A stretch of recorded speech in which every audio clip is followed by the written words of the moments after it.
Kas teadsid, et ühe e-kirja saatmine võib toota kuni 4 grammi CO2 heidet ja keskmine e-posti kasutaja tekitab aastas kirju saates 135 kilo CO2 heidet, mis on võrdne rohkem kui 300 kilomeetrise autosõiduga.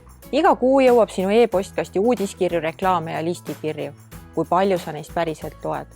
Iga ebavajalik e-kiri sinu postkastis on digiprügi ja sellest on võimalik vabaneda. Alustuseks vaata üle, millistelt ettevõtetelt ja lehekülgedelt sa igakuiseid uudiskirju saad. Seejärel saad välja sorteerida need, mis enam huvi ei paku.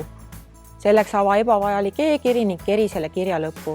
Seal on olemas link, unsubscribe või loobu uudiskirjast. Mõnikord on see link ka kirja alguses saatja meiliaadressi järel. Kui sellist linki kirjas ei ole, saab ühendust võtta kirja saatjaga ja paluda end listist eemaldada. Teavitusi võib sinu meiliaadressile tulla ka sotsiaalmeedia kontodelt Facebook, Instagram ja YouTube. Nendest saab loobuda läbi oma vastava kanali konto. Näiteks Facebooki puhul tuleb enda konto alt valida järgmiselt: seaded, teated, teavituste seaded või settings, notifications. Lisaks eelnevale on digiprügiga e-posti kaustades prügikast ja rämpspost. Seal võib olla e-kirju, mille oled juba varasemalt kustutanud, aga tellimus nendele on jäänud. Selleks puhuks saab sarnaselt alguses kirjeldatud listist loobumisele nende kirjade saamise peatada. Lisanipp e-maili kasutajatele. Kui kõik eelnev on kontrollitud, võib veel pilgu peale visata kaustadele pakkumised ja suhtlusvõrgustikud.